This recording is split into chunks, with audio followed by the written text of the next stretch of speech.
En anteriores videos habíamos comentado lo que estaba sucediendo con Petro y su relación con Israel y cómo básicamente se estaban rompiendo relaciones diplomáticas con este país a raíz de lo que sucede con Palestina, pues acaba de salir otro país de América Latina que ha roto de manera literal relaciones con Israel. ¿De qué país estamos hablando y por qué esto empieza a preocupar porque otros países de la comunidad internacional pueden tomar esta medida? Vamos a comentarlo.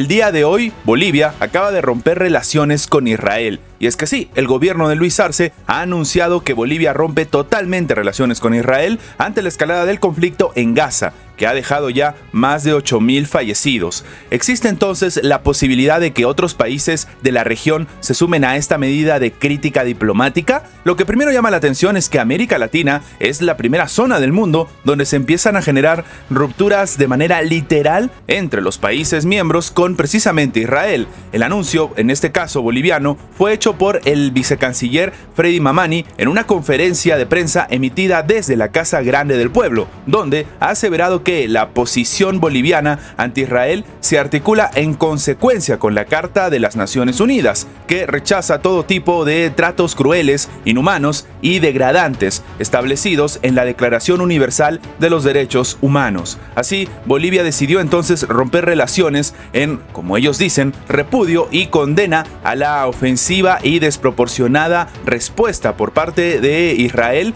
que se realiza en la Franja de Gaza y que termina amenazando la paz y la seguridad internacional. Al menos esto es lo que apuntó el funcionario boliviano, quien sostuvo que el Estado de Bolivia exige el cese al fuego y el bloqueo que sostiene Israel contra el enclave palestino, para impedir, por ejemplo, el ingreso de alimentos, medicamentos y otros recursos de ayuda humanitaria. Y es que, de acuerdo, por ejemplo, con el analista internacional Carlos Manuel López Alvarado, la decisión del gobierno de Arce sería acertada, pues ante la escalada del conflicto palestino-israelí se necesita la presión internacional para desahogar la situación. Pero claro, la pregunta aquí es bastante obvia. ¿Qué país va a poder poner una presión suficientemente relevante para que en este caso Israel tome algún tipo de medida o decida retroceder? Evidentemente en América Latina no estaría la respuesta. A pesar de esto, estamos siendo testigos como al menos dos países han empezado a tomar este tipo de medidas y sí, ha nacido en esta parte del mundo.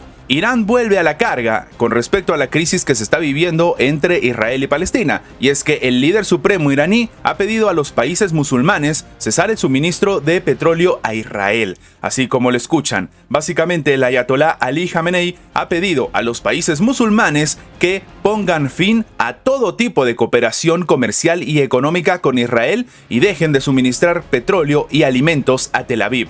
El ayatolá ha destacado que los países musulmanes deben aceptar incondicional e inmediatamente el cese de los crímenes de Israel que se está cometiendo en Palestina. La víspera, el vicecanciller iraní para la diplomacia económica Mendy Safari había informado que el Ministerio de Relaciones Exteriores de Irán estaba publicando en breve una lista de artículos relacionados con empresas israelíes cuya importación al territorio de la República va a estar prohibida. Básicamente Irán ha empezado a ponerle sanciones a Israel y falta ver qué países, sobre todo de la Liga Árabe, del Golfo Pérsico, deciden unirse a este tipo de medidas. Para muchos, esta situación demuestra pues cómo de un tiempo a esta parte las sanciones se han vuelto una herramienta geopolítica, una que ha nacido sobre todo en la administración no de Joe Biden, ni siquiera en la de Donald Trump, sino mucho atrás, como por ejemplo en la administración de Barack Obama. En ese sentido entonces, Irán, que había dicho que era testigo de cómo se había sobrepasado la línea roja, también ha comentado que ellos estaban obligados a pasarla por las acciones de Israel. Estamos viendo pues en este caso llamamientos que empiezan a preocupar. Por un lado tenemos lo que está sucediendo en América Latina, donde diferentes países empiezan a romper relaciones con Israel, y ahora tenemos el tema de Oriente Medio. Ahora, la pregunta es obvia. ¿Qué países van a acudir a este llamado por parte de Irán? ¿Efectivamente se van a imponer sanciones de este calibre? ¿O por el contrario, va a terminar como una solicitud vacía? Y lo más relevante de todo, ¿Estados Unidos va a responder ante este tipo de acciones? Egipto acaba de desplegar decenas de tanques y vehículos blindados cerca del paso fronterizo de Rafah, en la frontera con la Franja de Gaza. Esto ha sido comunicado por el periódico The Times of Israel. Ahora, según ha dicho el propio medio, Egipto Egipto ha instalado tanques y otros blindados cerca del paso fronterizo y que es el único que conecta la franja precisamente con Egipto, según informado el propio diario. También comentó que este despliegue de equipos pesados cerca de Rafah se debe a que Egipto teme la llegada de decenas de miles de refugiados como resultado de la escalada del conflicto palestino-israelí. Es decir, que Egipto se va a comer el conflicto y va a tener una crisis migratoria dentro de su territorio. De hecho, este martes, el jefe del Servicio Egipcio de Información del Estado, Diyar Rashwan, ha declarado que unos 250 camiones ya habían cruzado Rafah para llevar ayuda humanitaria a la franja de Gaza. Sin embargo, la agencia AFP ha comunicado, citando a la oficina del primer ministro de Israel, que las autoridades de este país reconocieron la existencia de un plan para trasladar a, escuchen bien esto, 2,3 millones de habitantes de la franja de Gaza a Egipto. Esto sin ningún tipo de consideración o de ni siquiera acuerdo precisamente entre Israel con Egipto. Y en este sentido entonces la administración egipcia ha decidido sacar las armas. Para muchos esto lo único que demuestra es una clara tensión entre Israel también con Egipto, aunque sin embargo la propia administración egipcia no ha dicho nada al respecto de el por qué está empezando a sacar este tipo de armamento. Lo único cierto es que han decidido tener presencia militar en esta parte de la zona, que hace unos días no tenía nada y se estaba intentando pues enviar ayuda humanitaria a través de la franja,